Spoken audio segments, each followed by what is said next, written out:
আসসালামু আলাইকুম রহমতুল্লাহ। বন্ধুরা কেমন আছেন? আশা করি আল্লাহর রহমতে অনেক ভালো এবং সুস্থ আছেন, দেশে এবং প্রবাসী। যে যেখান থেকে ভিডিও দেখছেন আপনাদেরকে অসংখ্য ধন্যবাদ জানাই।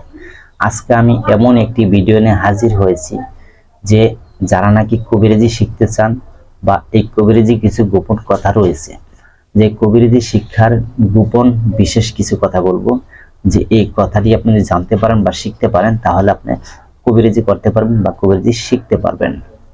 যাই হোক বন্ধুরা, আজকে এমন একটি ভিডিও নিয়ে হাজির হয়েছে। অনেক বন্ধুরা বলে থাকে যে আমি কবিরাজি শিখতে চাই বা কবিরাজি কি কি নিয়ম রয়েছে, যে কিভাবে কবিরাজি করলে সঠিক নিয়মে হবে, এটা বলবো। তো যাই হোক বন্ধুরা, যাদের মনে আশা আছে যে আপনি কবিরাজি শিখবেন বা কবিরাজি শিখে মানুষের উপকার করবেন, তাহলে আপনার জন্য এই ভিডিওটি আজকে খুবই একটা গুরুত্বপূর্ণ ভিডিও হবে। এখন আপনি কবিরাজি কিভাবে শিখবেন বা কি গোপন কথা, গোপন ব্যাটটা রয়েছে সেটা আপনাকে খুলে বলবো। এই যে গোপন যে ব্যাটটা রয়েছে বা গোপন যে কথাটা রয়েছে, এটা কিন্তু সকলে বলবে না। কেন বলবে না? কারণ এই কবিরাজি দিয়ে মানুষে অনেক টাকা কামাই করে নেয়। যে এটা যদি মানুষকে বলে দেওয়া হয়, আরেকজন শিখে গেল, শিক্ষা অর্জন হলো তার, এর জন্য কেউ কাউকে এত সহজে শিখাতে চায় না।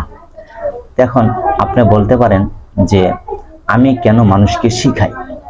কারণ আমার জীবনে আমি 28 বছর পরিশ্রম করছি শিক্ষার লাইনে। আমি জানি কত কষ্ট লাগে শিক্ষা অর্জন করতে।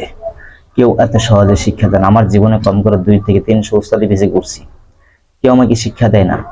আল্লাহর কাছে কাঁদছি, চাইছি, রাতের পর রাত আল্লাহর কাছে চাইছি। আল্লাহ যে কোনো এক মারফতে আল্লাহ আমাকে সব ব্যবস্থা করে দিয়েছেন। আলহামদুলিল্লাহ, আল্লাহর কাছে লাখ কোটি শুকর জানাই। যাই হোক, আজকে যে গোপন ব্যাটটা বলবো, আপনি যদি বই দিয়ে কবিরাজি করেন বা বই ছাড়া আপনি এমনি কবিরাজি করেন, বই দিয়ে করলে কি কি প্রয়োজন বা বই ছাড়া করলে আপনার কি কি প্রয়োজন বিস্তারিত করে বলবো। বা কবিরাজি আপনি করেন, আপনার একটা কাজ হইতেছে না, কাজ হয় না, কেন হয় না? দেখেন, যে কোনো কবিরাজি করতে যান বা শিখতে চান, আপনারা এই কাজটা আগে করতে হবে। 1 নম্বরে সত্য কথা বলতে হবে। 2 নম্বরে জিনা, ব্যভিচার, চোখের দৃষ্টি খারাপ ছেড়ে দিতে হবে, বা সুদ বা ঘুষ থেকে আপনি বিরত থাকতে হবে। হালাল রুজি আপনি খেতে হবে। লোক সমাজের মাঝে কথা কম বলতে হবে। যদি আপনার কথা প্রয়োজন হয় সেই কথাটাই বলবেন, বাড়তি কথা বলবেন না। মানুষের সাথে আড্ডা বেশি দিবেন না, নিরিবিলি সময় থাকবেন।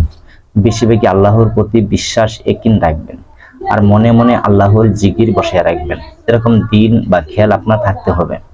তারপরে আসি এখন কবিরাজি শিক্ষার যে গোপন কি কথা